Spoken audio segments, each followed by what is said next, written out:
ওইখানে কি আখের রস বিক্রি হচ্ছে নাকি দেখি তো। ও কাকা বাবা এত বয়সী আখের রস ভালো হবে ঠান্ডা। এই রোজার মাসে খেয়ে কাজ কাম নেই, দিন মানে রস বিক্রি করছো, সবাই রোজাদার। বাপু তোমার তো বাচ্চা বউ নেই, আমাদের সংসার চালাইতে হয়, এই রস বিক্রি করে খাইতে হয়।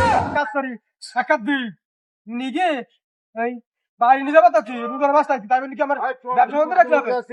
এই দেখো এক কাপ আছে মাত্র 30 টাকা, খাওয়া শুরু করে না জি। রোজার আগে সব 5 প্যাক করে খাইছি, আর এই রোজার মাসে তুমি এটা 30 টাকা নিয়ে যাবে মা। রোজার মাসে সব কিছু তো আমার আর আমার দাম মানে খুব ভালো যা বৌমা তো আর খাইবে না। ওখানে প্যাকেট বাবু একটা কাজ করো, এই আছে ওই একটা আরসি খেয়ে আসো কি বুঝলে, ওই আরসির বোতলে ঢেলি দেবো নি বুঝছো নিয়ে যাবা।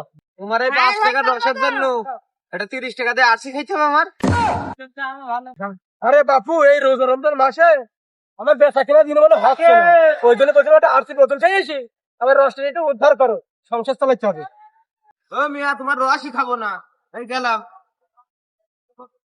হ্যাঁ গরিবী মানুষ এইভাবেই দেখে, আজকে গরিব ব্যবসাদার বলি আমার কেউ রসও নিচ্ছে না। না না নি যাও রাতে বিক্রি করবো সুন্দর মাসে।